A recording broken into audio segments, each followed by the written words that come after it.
जय माता जी दोस्तों। मैं हूँ अर्चना तिवारी। स्वागत है हमारे चैनल ज्ञान की बात विद अर्चना चिंतामणि में आप सभी लोगों का। कैसे हैं आप लोग, ये बताने के लिए कमेंट बॉक्स में जय माता जी हर हर महादेव जरूर लिखिए।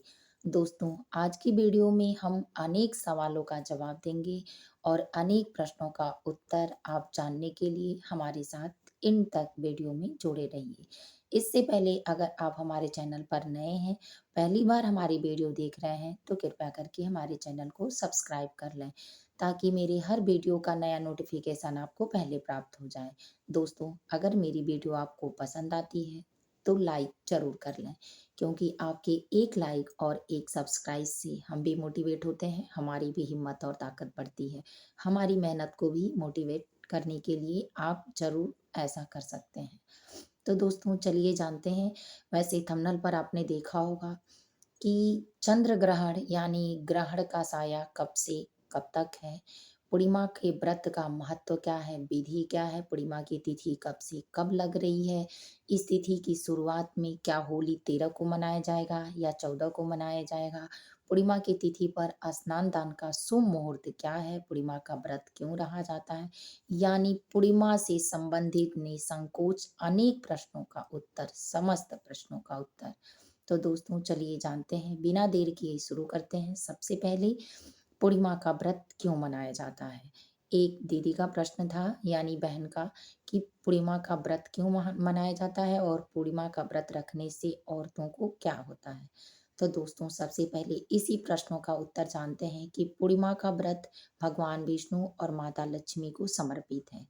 यह व्रत करने वाली महिला या कोई पुरुष, पुरुष भी हो सकते हैं लेकिन अधिकतर महिलाएं ही रहती हैं, क्योंकि पुरुष कामकाज में व्यस्त होते हैं और भाग दौड़ में नहीं व्रत की विधि निभा पाते हैं, इसीलिए महिलाएं ही व्रत को ज्यादातर करती हैं।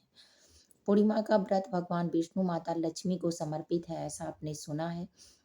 लेकिन इस व्रत का महत्व सर्वश्रेष्ठ महत्व है, यानी 15 दिन का शुक्ल पक्ष जो पड़ता है, उस 15 दिनों में अगर आपने किसी देवी देवता की पूजा नहीं की है और पूर्णिमा के व्रत पर,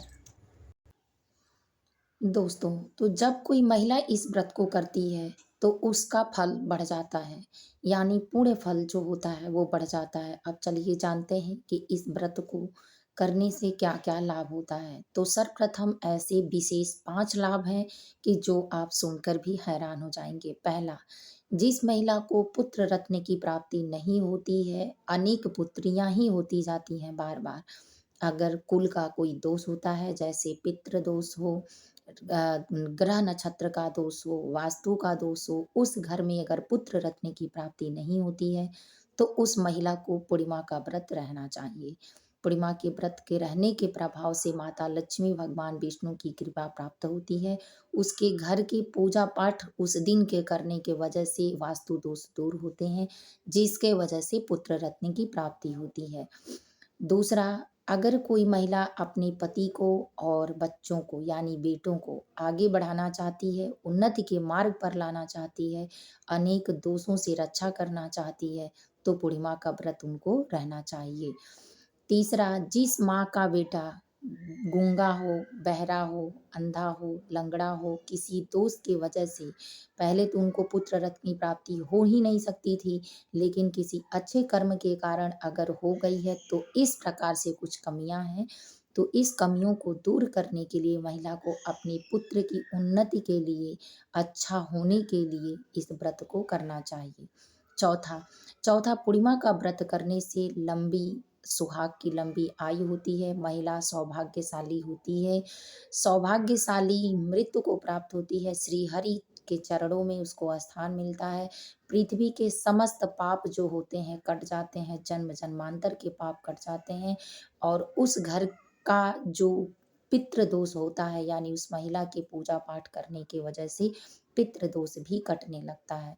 महिला को उस महिला को पूर्णिमा के दिन जो व्रत की विधि होती है, उसी विधि के अनुसार पूजा पाठ करना होता है और इसी पूजा पाठ में पितरों को भी तृप्ति मिलती है, जिससे समस्त दोषों से निर्दोष होकर, यानी निर्दोष होकर महिला को भगवान श्री हरि के चरणों में जन्म और मरण के कर्तव्यों से मुक्ति मिल जाती है। तो ये रहा 5 लाभ जो पूर्णिमा के व्रत को करने से होता है। अब चलिए जानते हैं कि पूर्णिमा के व्रत को करने की विधि क्या है? क्योंकि आपका ये भी प्रश्न होगा कि किस तरह से करें तो पूर्णिमा का व्रत संपन्न होगा। तो दोस्तों, पूर्णिमा के व्रत का मुहूर्त होता है। पहले तो पूर्णिमा 2 दिन मानी जाती है। जो स्नान दान वाली होती है वो लास्ट दिन होती है, और जो जो पूजा पाठ और व्रत उपवास वाली होती है वो 1 दिन पहले होती है। तो 1 दिन पहले, जैसे इस बार फागुन की पूर्णिमा 13 तारीख को 10:34 पर दिन से हो रही है, यानी दोपहर के समय से 10:34 पर, और 14 तारीख को 12:22 पर समाप्त हो रहा है। इसमें हम सनातन धर्मी उदया तिथि का व्रत रहते हैं, और आप नया व्रत भी उठा सकते हैं। वैसे व्रत त्योहार होता है तो कोई बात नहीं है, शरद पूर्णिमा से भी आप पूर्णिमा के व्रत को उठा सकते हैं, लेकिन पूजा पाठ का कोई नियम नहीं होता। आप जिस पूर्णिमा से मन करे पूर्णिमा का व्रत का विधि या पूजा पाठ बिना व्रत रहे भी कर सकते हैं। तो दोस्तों, अच्छे काम के लिए कोई शुभ और लग्न नहीं होता है। आप जब भी चाहें तो भगवान की पूजा पाठ किसी रूप में कर सकते हैं।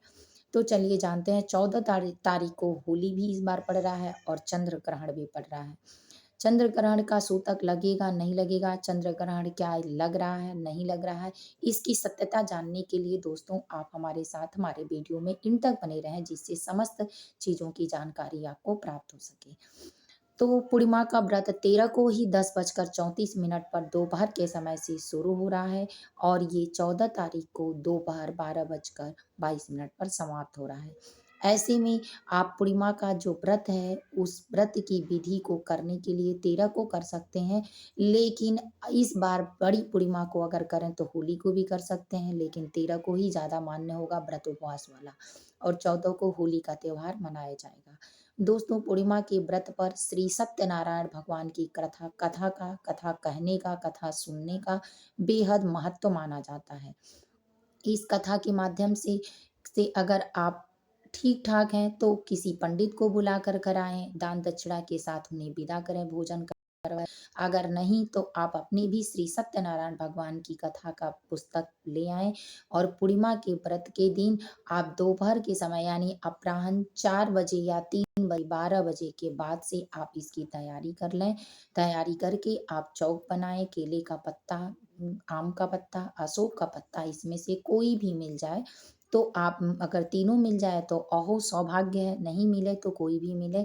चारों ओर वदनवार करके चौक बनाकर माता लक्ष्मी, भगवान विष्णु की प्रतिमा रखकर, श्री गौरी गणेश को स्थापित करके, भगवान को स्थापित करके, आटे का मनभोग और पंचामृत, दूध दही शहद शक्कर का बनाकर, केले का फल, सेब इत्यादि जो चीजें हो, लेकिन केला, मनभोग और पंचामृत, गंगा जल ज़्यादा ज़्यादा प्रसिद्ध है और ज़्यादा महत्वपूर्ण है। ये चीज़ें शामिल करें और इसमें भगवान सत्यनारायण, माता लक्ष्मी के साथ पूजन करें, भोग लगाएं, आरती करें।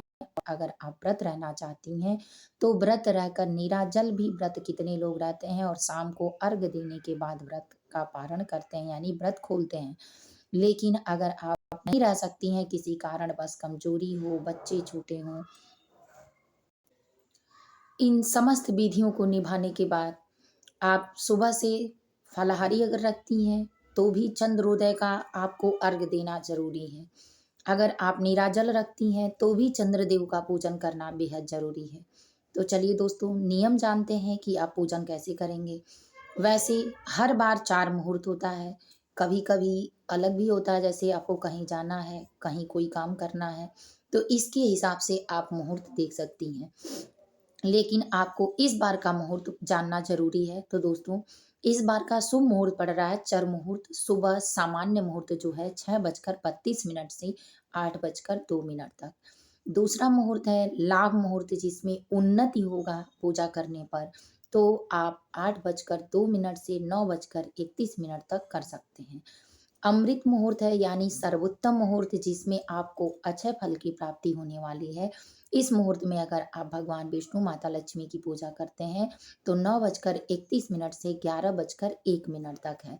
चंद्रोदय का समय है, यानी शाम को जब चंद्रदेव उगते हैं और आप व्रत तोड़ते हैं, यानी व्रत के बाद, पूजन करने के बाद पानी पीते हैं, तो उस समय का समय है 6:38। इसके बाद ब्रह्म मुहूर्त तक यानी चंद्रोदय का समय रहेगा 4:55 पर और सुबह होगा 55:44 पर, यानी सुबह 5:44 पर समाप्त होगा। इसके बाद आप पूर्णिमा का पारण कर सकते हैं अगर व्रत रहते हैं तो। एक बार और सुन लें कि 6:38 से अर्घ देने के बाद आप पूर्णिमा को चंद्रदेव का अर्घ देने के बाद आप पानी इत्यादि पी सकते हैं। लेकिन अगर आप निराजल व्रत रख कर करना चाहते हैं, चाहे फलाहारी ही करना चाहते हैं, लेकिन पारण सुबह की कितने बजे जल्दी कर लें या बाद में इसके करें, तो आपको ब्रह्म मुहूर्त में 4:55 से शुरू हो रहा है और 5:44 पर समाप्त हो रहा है। यानी आप इसके बाद भी इस ब्रह्म मुहूर्त में पूजा पाठ कर सकते हैं शुभ मुहूर्त में, और इसके बाद 5:44 पर पूर्णिमा की तिथि समाप्त हो रही है। इसके बाद दोस्तों आप कभी भी पारण कर सकते हैं। तो चलिए, ये रहा आपके व्रत की समस्त विधि। और कैसे करें पूजन, तो भगवान विष्णु को पीले रंग का वस्त्र अत्यधिक प्रसन्न करता है, प्रसन्न होते हैं। माता लक्ष्मी को लाल वस्त्र प्रसन्न है, तो इसलिए आप लाल और पीला ही धारण करें। याद रखें, काला और नीला भूरे रंग का वस्त्र बिल्कुल न पहने। इस दिन आप समस्त पूजा पाठ करने के लिए स्वच्छ साफ कपड़ों को ही धारण करें। पूरे घर में गंगा जल का छिड़काव करें और पूरा दिन श्री लक्ष्मी नारायण का जाप करें। अगर महालक्ष्मी और नारायण की कृपा प्राप्त करने के लिए आपको चाहिए तो बीज मंत्रों का ही जाप करें। महालक्ष्मी का मंत्र है ओम श्रीम क्लीम ह्रीम महालक्ष्मी नमः, और दोनों लोगों का मंत्र यानी लक्ष्मी नारायण का मंत्र है ओम श्रीम ह्रीम श्रीम कमले कमलालले नमः। इन मंत्रों का 108 बार जाप करें। महालक्ष्मी की 108 नामावली मिले तो जाप करें। इसके बाद दोस्तों आप चलिए जानते हैं कि पूर्णिमा पर विशेष यानी जो होली का त्योहार है, उस दिन होली का भी त्योहार 14 तारीख को ही मनाया जाएगा। तो इस दिन असमंजस में बहुत सारे लोगों का प्रश्न है कि क्या चंद्र ग्रहण लग रहा है, सूतक लग रहा है, चंद्र ग्रहण का जो समय है वो कब से कब लग रहा है। तो चलिए दोस्तों जानते हैं, 14 तारीख को चंद्र ग्रहण का समय है 9:27 पर। तो सुबह में 9:27 से चंद्र ग्रहण लग रहा है और शाम को 3:30 तक रहने वाला है, यानी कुल अवधि 6 घंटे 3 मिनट की रहने वाली है। जो चंद्र ग्रहण दिखेगा वो दिखेगा 12:22 पर। लेकिन सबसे ज्यादा प्रश्न ये है कि क्या ये भारत में लगने वाला है। तो दोस्तों बहुत सारे लोग कंफ्यूज कर देते हैं, बहुत सारे वीडियो के माध्यम से सत्य जानकारी आपको घुमा फिरा कर नहीं देते हैं। तो एग्जैक्ट जानकारी है कि अपने भारत में सूतक काल भी नहीं लगेगा, यानी चंद्र ग्रहण जब नहीं लगेगा।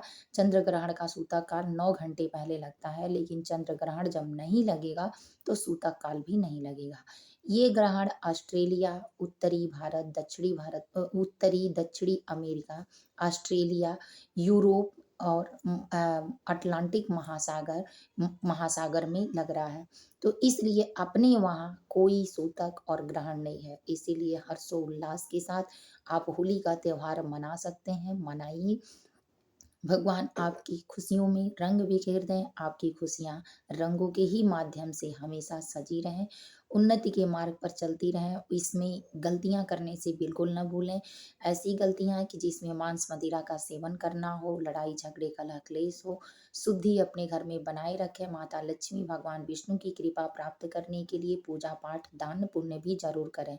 दान में आप अन्नदान महादान होता है, अन्नदान सोना चांदी का दान, वस्तुओं का दान, भोग प्रसाद का दान, ब्राह्मणों को खिलाने का दान, गरीबों को देने का दान, यानी गरीबों को भोजन कराने का दान, गौ सेवा का दान अवश्य करें। तो दोस्तों ये रहा पूर्णिमा व्रत की समस्त जानकारी। अगर आपको पसंद आई हो, आपके प्रश्नों के हर प्रश्नों के उत्तर मिल गए हों, तो कृपया करके वीडियो को लाइक कर लें, चैनल को सब्सक्राइब कर लें। फिर मिलूंगी एक नए वीडियो में नए ज्ञान के साथ, नई उन्नत के साथ। तब तक की वीडियो यही एंड करती हूँ। जय श्रीमन नारायण कमेंट बॉक्स में जरूर लिखें।